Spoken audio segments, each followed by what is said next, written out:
जेव्हा मी एंट्री घेतली तेव्हा एक्सपेक्टेशन्स माझे खूप हाय होते शोवरनं. जेव्हा आपण एकत्र एवढे जण राहतो तर थोडं कुठे ना कुठे हायजीन आणि ते सगळं कॉम्प्रोमाइज्ड होते. तर आय थिंक त्याच्यामुळे थोडीशी मला इन्फेक्शन झालं. मेन तर मीच स्वतःची काळजी घेत होती, कारण तो टास्क पण मी केला नाही तो शेणाचा.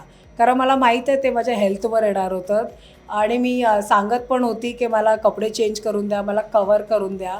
पण ते काय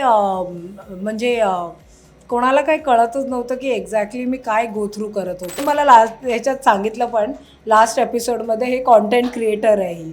पण सॉरी ते एडिट केलेलं माझा पार्ट. तन्वीला वाटते की आय थिंक ती तिच्याच घरात राहत आहे. मी सांगितलं माझी चावी चोरी झाला आहे.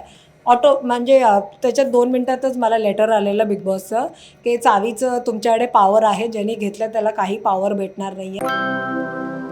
हॅलो नमस्कार फ्रेंड्स, मी मज्जाची नीलम. बिग बॉस मराठी 6ची सगळीचकडे चर्चा सुरू आहे आणि जी व्यक्ती घराबाहेर नुकतीच आली आणि सगळ्यांना मला असं वाटत होतं की तिने न यावं, अशी सोनाली माझ्यासोबत आहे. सोनाली कशी आहेस? चांगली आहे मी. आपण कसे आहे? मी खूप छान आहे. आम्ही सगळे जसं आता म्हणाली की तू घराबाहेर येणं हे आम्हाला कुठेतरी खटकत होतं, कारण की जेव्हा आपण लास्ट टाईम म्हणालो आणि तेव्हा कळालं की तू खूप क्लिअर विजन घेऊन चालली आहेस घरात आणि तू टॉप 5पर्यंत जाशीलच. पण मला असं वाटतं की तुला घराबाहेर यावं लागलं किंवा आलीस. सो यामागे नेमकं काय आहे? कारण की सगळ्यांनाच हे कुठेतरी पचत नाही आहे की असं वाटतंय की सोनाली आणखी चांगलं खेळू शकली असती. हो. जेव्हा मी एंट्री घेतली तेव्हा एक्सपेक्टेशन्स माझे खूप हाय होते शोवरनं. आणि जेव्हा आपण एक एक्सपिरियन्स घेऊन येतो हिंदीचा, तेव्हा आपल्याला वाटतं की आपण आणखीन चांगलं करणार. तर मी हीच विजन घेऊन आतमध्ये गेलेली. आणि आय थिंक जेव्हा माझी एंट्री पण झालेली ती खूप धमाकेदार होती. सर्वांना म्हणजे जे कंटेस्टंट्स पण होते आणि रितेश आणि अशो ते खूप एक्सायटेड होते आणि मी पण खूप एक्सायटेड होती. तर पहिला हफ्ते तर जेव्हा मी सगळ्यांना भेटली, इट वॉज लाईक एक्सपिरियन्स तर खूप चांगला होता. सर्वांना मी थोडी वेगळीच वाटली आणि सगळे बोलले की बापरे हे कोण आहे. आणि त्यांना माहीत होतं काही जणांना की मी घरी येत आहे. तर त्यांना वाटलेलं की सुरुवातीच्याच वेळेत की जर भांडण होणार तर हिच्याचबरोबर पहिला होणार आणि काहीतरी ही करणार. तर माझा पहिला हफ्ता आय थिंक बघितला असेल तर भांडण माझ्याचवरनं सुरू झालेलं. आणि ज्यात 2 ग्रुप्स ऑलरेडी म्हणजे ते कन्फर्म झालेले की हे इथे आहे, हे इथे आहे, हे असं रजिस्टर झालेलं. पण अनफॉर्च्युनेटली पहिल्या हफ्त्यातच 5 आय थिंक तिसऱ्या का चौथ्या दिवशी मला थोडंसं इन्फेक्शन व्हायला लागलं. कारण तो आपण जेव्हा आतमध्ये राहतो यु नो खूप वेगळा आहे. आणि तिथे गार्डन एरिया पण ओपन नव्हता, तर सन नव्हता. आणि जेवढे कंटेस्टंट्स होते ते आपल्याला सगळ्यांना माहीत आहे ते वेगळ्या वेगळ्या क्षेत्रातनं येतात.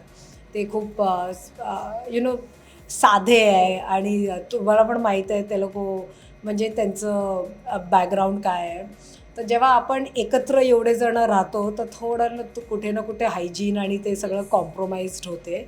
तर आय थिंक त्याच्यामुळे थोडीशी मला इन्फेक्शन झालं. आणि ते थोडं गेमवर पण त्याचा इफेक्ट आला. तर ते इफेक्ट हे आला की मी सर्वांची थोडंसं सेकंड वीकमध्ये डिस्टन्स करायला लागली आणि तो गेम एवढं मी इन्व्हॉल्व व्हायला म्हणजे मी एवढी इन्व्हॉल्व झाली नाही. हे सगळं घरात तुझ्यासोबत होत होतं. मला हेच जाणून घ्यायचं की कारण की घराबाहेर तू निघताना मी ऐकलं की दीपाली ताई तुला बोलतात की काळजी घे. तेव्हाच आम्हाला कळालं की कुठेतरी तू आजारी आहेस. आणि या सगळ्यामध्ये मला विचारायचं की या घरात काळजी कोणी कोणी घेतली तुझी? आय थिंक काळजी तर माझी सर्वांनीच घेतली आणि मेन तर मीच स्वतःची काळजी घेत होती. कारण तो टास्क पण मी केला नाही तो शेणाचा. कारण मला माहीत आहे ते माझ्या हेल्थवर येणार होतं आणि मी सांगत पण होती की मला कपडे चेंज करून द्या, मला कवर करून द्या. पण ते काय कोणाला काही कळतच नव्हतं की एक्झॅक्टली मी काय गो थ्रू करत होते. आणि त्यांचे डॉक्टर्स पण आले, पण ते पण काही सांगून शकत नव्हतं. त्या लोकांनी मला मेडिसिन पण दिली, पण त्याचा इफेक्ट नव्हता. तो मला घराच्या बाहेर जाऊनच ट्रीटमेंट घ्यावी लागत होती. आणि मग तुम्हाला दिसत असेल की मी अजूनही माझी ट्रीटमेंट सुरू आहे. नक्कीच. आणि आता जसं पहिल्या आठवड्यात रितेश भाऊ म्हणाले होते की सोनालीला कोणी इग्नोर करू शकत नाही. सो मला सांग की सेकंड वीकमध्ये या सगळ्या आजारपणामुळे किंवा असं कुठेतरी होतं का की तू स्वतःहून बॅकआउट करत होती गेम प्लॅनमध्ये? नाही, मी बॅकआउट करत नव्हती. ॲक्च्युली मी माझ्यावर लक्ष देत होती. मी काळजी घेत होती. आणि कारण हे थोडं कंटेजियस आहे म्हणून मी थोडं कंटेस्टंट्सपासून पण लांब राहत होती. कारण तिथे कोणाला वेगळ्याला झालं नाही पाहिजे. तर ते असं झालेलं म्हणून ते माइंडसेट एवढं हे नव्हतं. पण जर हे झालं नसतं तर तुम्हाला पण माहीत आहे गेम तर मला खेळता येतेच. आणि जर तुम्ही बघितले असेल 2 एपिसोडमध्ये तर आय थिंक मीच पुन्हा ती काडी लावलेली आणि एवढं मोठं ते रिॲक्शन भेटलं. तर I think it's like easy म्हणजे. पण या घरात गेम खेळताना मला सांग, जेव्हा हिंदी बिग बॉस करून आलेलीस तेव्हा किती जण तुझ्याकडे आलेले स्पर्धक की सजेशन मागायला किंवा हा गेम कसा असतो हे समजून घेण्यासाठी कोण कोण आलं होतं आणि तू काय सल्ले देत? आय थिंक मी तर सांगेन की जेव्हा मी घराच्या बाहेर आलेली सर्वांनी मला खूप कॉंग्रॅच्युलेट केलेलं. कारण तेव्हा काय एक्सपेक्टेशन नव्हती आणि मी एवढे टॉप 5पर्यंत गेलेली. आणि जेव्हाही मी घराच्या बाहेर आली आणि कुठल्याही वर्षी मला फक्त लोक हेच विचारायचे की what is the procedure to be part of Bigg Boss, की कोणाला भेटायचं आहे, कोणाला कॉन्टॅक्ट करायचं आहे. बिग बॉस मराठीच्या घरात जेव्हा तू घरात गेली होतीस अच्छा. आणि तेव्हा घरातले सदस्य कोण तुझ्याकडे आले होते आणि काय काय सल्ले मागत होतं? कारण की हिंदी बिग बॉस जेव्हा तू करून आली तेव्हा सगळ्यांचा पॉईंट ऑफ व्ह्यू तुझ्याकडे बघण्याचा चेंज झाला होता. तेव्हा कोणकोणते सदस्य आले होते की हा गेम नेमका कसा आहे आणि कशा पद्धतीने खेळावा? अच्छा, तर त्याच्यातले 3-4 कंटेस्टंट्सनी मला विचारलं कारण त्या लोकांनी माझा सीझन बघितलेला. आणि ते विचारत होते आणि ते मला सांगत होते की तू अशी होती, तू तशी होती, तू सलमान खान आणि तुझा रॅपो खूप चांगला होता आणि तू अजिबात कोणाचं ऐकायची नाही. तर आणि त्यांना माहीत होतं की मी थोडी स्ट्रॉंग आहे. आणि ते सगळे बोलत होते की ही एकदम फर्म आहे तिच्या गेममध्ये. तर हा मला सल्ले विचारायला ऑफकोर्स मला अनुश्रीने विचारलं, मला कोणी विचारलेलं, ओंकारने विचारलं, मग दिव्यानी विचारलं की हा गेम कसा खेळला जातो. तर ते मला सगळे सल्ले विचारत होते आणि मी त्यांना सांगत पण होती. आणि म्हणून मला ह्याच्यात सांगितलं पण लास्ट एपिसोडमध्ये हे कॉन्टेंट क्रिएटर आहे ही. पण सॉरी ते एडिट केलेलं माझा पार्ट. ओके, पण मला एक सांग की हे सगळं इतकं घडत असताना आम्ही कुठेतरी बघतोय की तन्वीला तू टीज करते. म्हणजे ती जेव्हा काम करत होती, जसं आत्ताच ती काल म्हणाली की जेव्हा तिने तुला एलिमिनेट केलेलं तेव्हा ती म्हणालेली की सोनाली आणि माझं जमत नाही, ती मला टीज करते. मला सांग ती कशा पद्धतीने गेम खेळते असं तुला वाटतं? तन्वीला वाटते की आय थिंक ती तिच्याच घरात राहत आहे. आणि जसं तिथे कंटेस्टंट्सला वाटते की राकेश बापट दामाद आहे, तर तिला वाटते की ती आता सासूबाई नाही, एक सासूबाई होती आणि आणखीन एक बहुराणी. हां, तिला वाटते की ती सूनबाई आहे. तर ते थोडं कन्फ्युजन आहे तिथे. तर मी तिला सांगितलेलं, आय डोंट नो माझं दाखवलं की नाही. मी पण तिचं ते उचललेलं, ते दाखवलेलं भाऊच्या धक्क्यात. आणि मी रिझन काय दिलेली? मला असं वाटतं ते दाखवलं नव्हतं पण मेन्शन होतं. पण असं होतं की तू असं म्हणते की ती तुला म्हणते की आमचं जमत नाही आहे वगैरे. पण मला असं वाटतं तू तिला टीज करत होती आणि जेव्हा ती तुझ्यावर रिॲक्ट होत होती तेव्हा तू त्या गेममध्ये तिला एंटरटेन करत नव्हती. आणि मला असं वाटतं ही गोष्ट सोनालीची सगळ्यांना आवडत होती कारण तिच्याशी कोणी भांडायला आलं तर तू एकदम शांत आणि चिल असायची. मला सांग, हे सगळं विचार केलेलंस की तुला सिच्युएशन खूप चांगल्या पद्धतीने हँडल करता येते? नाही, ॲक्च्युली मी सांगितलं ना, कारण जेव्हा तुम्ही अगोदर तुमचा एक एक्सपिरियन्स असतो तुम्हाला खूप प्रेडिक्टेबल असते तुमच्यासाठी की ही कंटेस्टंट नेक्स्ट काय करणार आहे. तर ऑब्व्हियसली एक मॅच्युरिटी आहे, एक एक्सपिरियन्स आहे, एक्सपोजर आहे. तर तुम्हाला कळण्यात येते की कोणाचा गेम कसा आहे. आणि मला माहीत होतं की ती नेक्स्ट काय बोलणार. आणि ती अशी वागत होती जसं काय तीच सूनबाई आहे त्या घरची. आणि मी सांगितलेलं की हे तुझं घर नाही आहे, हे बिग बॉसचं घर आहे. ती मला बोलत होती की जेव्हा ती किचनमध्ये काम करते मी आली नाही पाहिजे तिच्यासमोर. तर मी तिला तेव्हा जवाब दिलेला की आपण बिग बॉसच्या घरात आहे, स्वतःच्या घरात नाही आहे. स्वतःचं घर घ्या आणि मग तेव्हा हे डायलॉग्स बोला.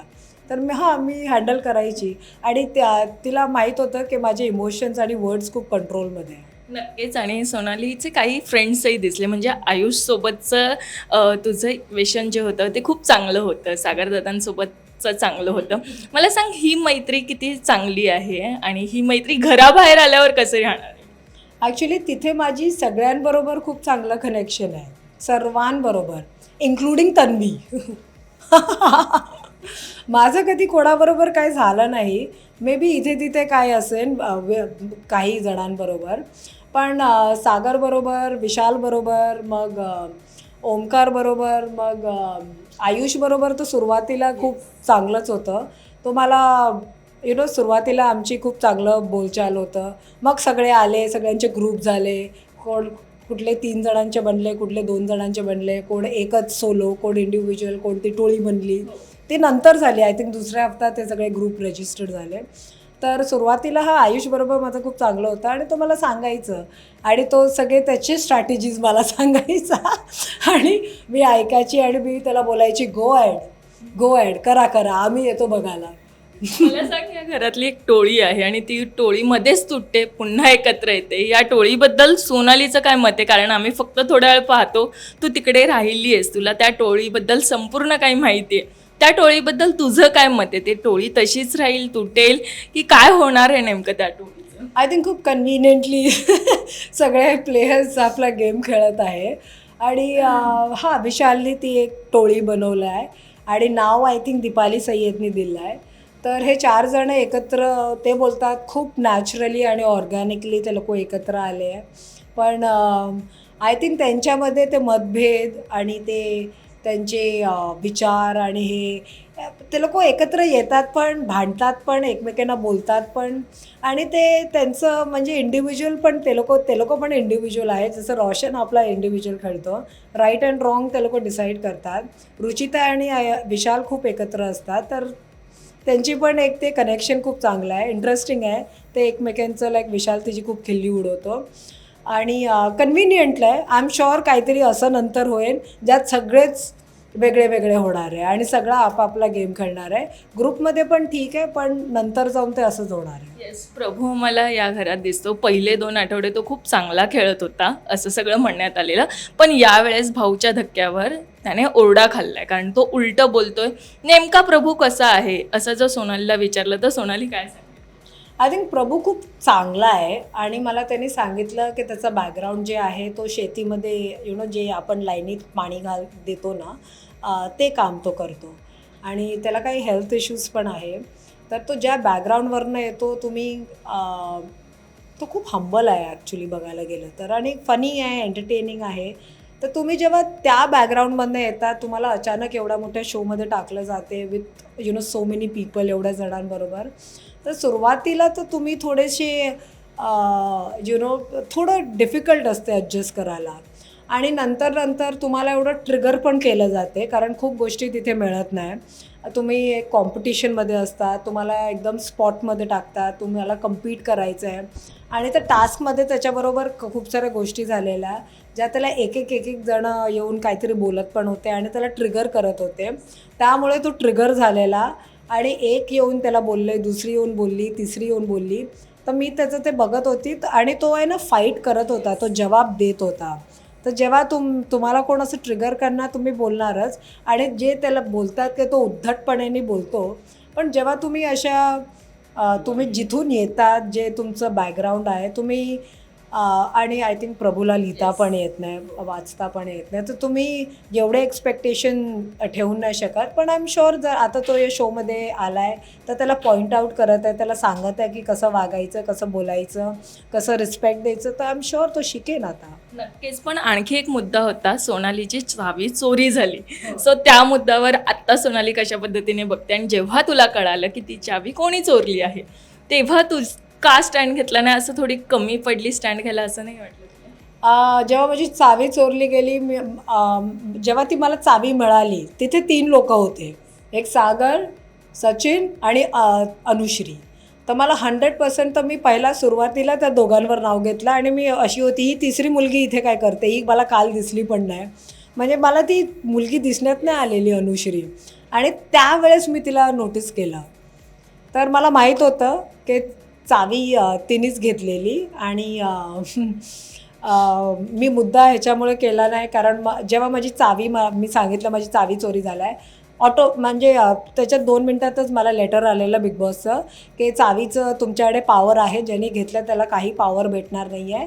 तर त्या चावीचा काही हे नाही आहे, ज्याला म्हणजे जी चावी घेतल्यात स्टोअररूममध्ये येऊन ठेवा. तर हेच होतं, म्हणून मी एवढं काय स्टँड नाही घेतला. नक्कीच या घरात खूप भांडणं होतात, मैत्री होतात. शेवटचं एक विचारायचं की मैत्री कोणासोबत ठेवायला आवडेल आणि मैत्री कोणासोबत तू कधीच ठेवणार नाही असे जर कोणी असेल तर ते कोण असणार? मी माझी मैत्री सर्वांबरोबरच ठेवणार कारण हा गेम शो आहे. आपण एवढं या शोमध्ये जे पण होते आप तिथेच सोडून बाहेर निघतात. तर मी तर सगळ्यांच्या टचमध्ये राहणार आहे आणि असं कोण नाही आहे की ज्यांच्या टचमध्ये मी राहणार नाही कारण असं काही घडलंच नाही आहे एवढं एक्स्ट्रीम. मराठी मनोरंजन सृष्टीमधील मालिका, चित्रपट, नाटक तसेच कलाकारांबद्दलच्या नवीन अपडेट्स जाणून घेण्यासाठी नक्की सबस्क्राईब करा इट्स मज्जा मराठी या आपल्या नवीन यूट्यूब चॅनलला.